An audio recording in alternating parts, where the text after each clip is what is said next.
Class 12 তোমাদের যাদের education সাবজেক্টটা আছে তাদের সেমিস্টার 3তে যে ইউনিট গ্রুপ এর ইউনিট 1 অনুন্নত শ্রেণীর শিক্ষা সমস্যা, নারী শিক্ষা সমস্যা যে চ্যাপ্টারটা, ওটা সেখান থেকে 40টা সাজেস্টিভ এমসিকিউ বলে দিচ্ছি। তোমরা যে যেখানে পড়ো নিশ্চয়ই প্র্যাকটিস করছো, এবার তোমাদের বোর্ড এক্সাম, তো এগুলো সাজেস্টিভ, এগুলো একবার দেখে রেখো। আর ভালো লাগলে চ্যানেলটিকে সাবস্ক্রাইব করে ভিডিওতে একটা লাইক দিও। চলো শুরু করি। প্রথম প্রশ্ন, নারী শিক্ষার বিকাশে প্রধান সরকারি প্রকল্প কোনটি? অ্যান্সারগুলো তোমরা দেখে নেবে, অনেকটা বড় হয়ে যাবে ভিডিওটা। এখানে 4টে অপশান থাকে এবং এমসিকিউ প্যাটার্ন, যেটা ওএমআরে টেস্ট হয়, তোমাদের তো এর আগেও বলেছি আমি।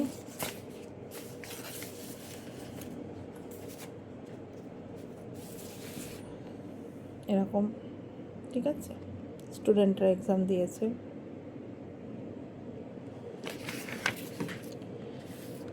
তো প্রথম প্রশ্ন বললাম। পরের প্রশ্ন, ভারতের প্রথম মহিলা শিক্ষিকা হলেন সাবিত্রীবাই ফুলে। খুব ইম্পর্টেন্ট এই প্রশ্নটা। ইউজের পূর্ণ রূপ হলো, কয়েকটা ফুল ফর্ম আসবে। মেয়েদের স্কুল ছুট হওয়ার একটি প্রধান কারণ হলো।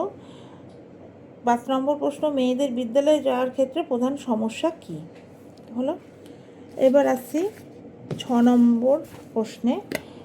ইউজ, এটা ফিল ইন দ্য ব্ল্যাঙ্কস দিয়েছি, শ্রেণীর জন্য প্রযোজ্য। পরের প্রশ্ন, ভারতীয় সংবিধানের কত নম্বর ধারায় নারীদের শিক্ষার সুযোগ সুবিধার কথা বলা হয়েছে? 8 নম্বর প্রশ্ন, প্রথম জাতীয় নারী শিক্ষা পরিষদ গঠিত হয় কার নেতৃত্বে? 9 নম্বর, বিশ্ব নারী দিবস উদযাপিত হয় কবে? এই দিবসগুলো একটু দেখে রাখবে। 10 নম্বর, ইউজের শ্রেণীর জন্য সংরক্ষণের মূল লক্ষ্য কী? এবার চলে আসছি আমরা 11 নম্বর প্রশ্নে। তোমরা বারবার ওএমআরটা প্র্যাকটিস করবে, কার্বন কপিতে নইলে ছাপ উঠবে না, এখানে তো এগুলো করানো হয়। এনসিডাব্লিউইর পুরো নাম কি? এনসিডাব্লিউই গঠন করা হয় কত সালে? এনসিডাব্লিউইর সভাপতি কে ছিলেন এবং জাতীয় মহিলা কমিশন কবে গঠিত হয়? এবার চলে আসছি আমরা 15 নম্বর প্রশ্ন থেকে। জাতীয় নারী শিক্ষা পর্ষদ গঠিত হয় ড্যাশ, সালটা লিখতে হবে। পরের প্রশ্ন, ওবিসির ফুল ফর্ম কি? তারপর নারীদের সুযোগ সুবিধার কথা বলা হয়েছে সংবিধানের কত নম্বর ধারায়? জাতীয় নারী শিক্ষা পরিষদ গঠিত হয় কবে? আর পরের প্রশ্ন, এসসির ফুল ফর্ম কি?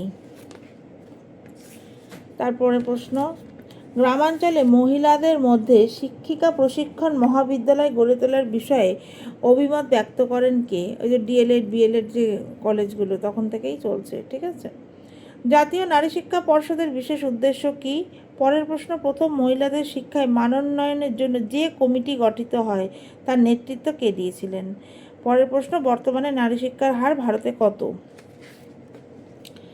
24 নম্বর প্রশ্ন, সরকারি চাকরি সংক্রান্ত সুযোগ সুবিধার কথা বলা হয়েছে সংবিধানের ড্যাশ নম্বর ধারায়? এটা একটা ফিল ইন দ্য ব্ল্যাঙ্ক দিয়েছি। তারপর ভারতীয় সংবিধানে 45 নম্বর ধারায় বলা হয়, 4টে অপশান রইল। 26 নম্বর প্রশ্ন, নারীদের সমানাধিকারের কথা বলা হয়েছে, 4টি ধারা আছে, 15-1 নম্বর ধারা, 17-1 নম্বর, 14-1 নম্বর, 16-1 নম্বর, যেটা হবে। আচ্ছা, এরপর চলে আসছে 27 নম্বর প্রশ্নে।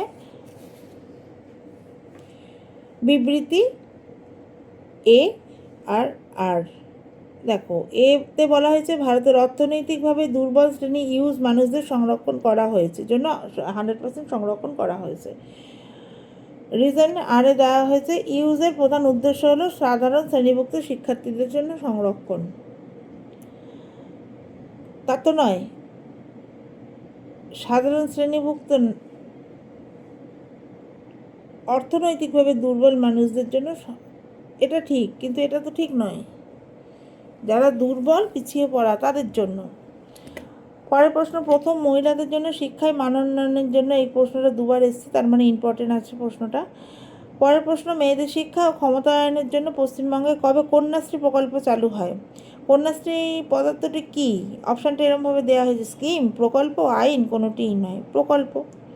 ভারতে প্রথম মহিলা শিক্ষক হলেন, আবার এই প্রশ্নটাও ডবল দেওয়া হয়েছে, ইম্পর্টেন্ট প্রশ্ন। পরের প্রশ্ন, নারীদের সমানাধিকারের কথা বলা হয়েছে সংবিধানের কত নম্বর ধারায়?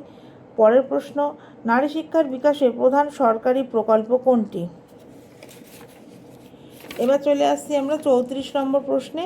জাতীয় নারী শিক্ষা পরিষদ গঠিত হয় কত সালে?